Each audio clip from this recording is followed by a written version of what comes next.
అందరికీ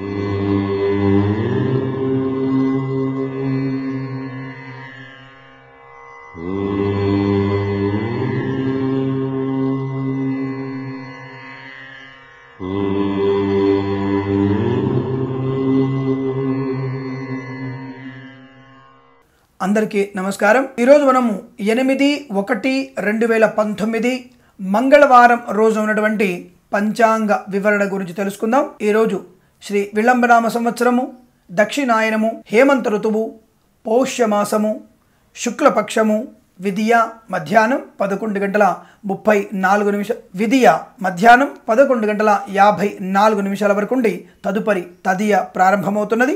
శ్రవణ నక్షత్రం రాత్రి 11:41 వరకు, తదుపరి ధనిష్ట నక్షత్రం ప్రారంభమవుతున్నది। వర్జ్యము ఈ రోజు రాత్రి రేపు తెల్లవారుజామున 4:12 నుంచి 6:01 వరకు వ్యాప్తిగా ఉన్నది। దుర్ముహూర్తము ఉదయం 8:54 నుంచి 9:39 వరకు, తిరిగి రాత్రి 10:56 నుంచి 11:48 వరకు। అమృత ఘడియలు మధ్యాహ్నం 11:57 నుంచి 1:45 వరకు వ్యాప్తిగా ఉన్నది। రాహుకాలం మధ్యాహ్నం 3 గంటల నుంచి 4:23 వరకు వ్యాప్తించి ఉన్నది। నేను చెప్పబోయేటువంటి శుభ అంకెలను, పంచాంగంలో ఉన్నటువంటి వర్జాది దుర్ముహూర్తాదులను రెండింటిని కూడా సమీకరణ చేసుకొని శుభమైనటువంటి మీ కార్యక్రమాన్ని ఏర్పాటు చేసుకొని విజయవంతంగా పూర్తి చేసుకుంటారని ఆశిస్తున్నాను।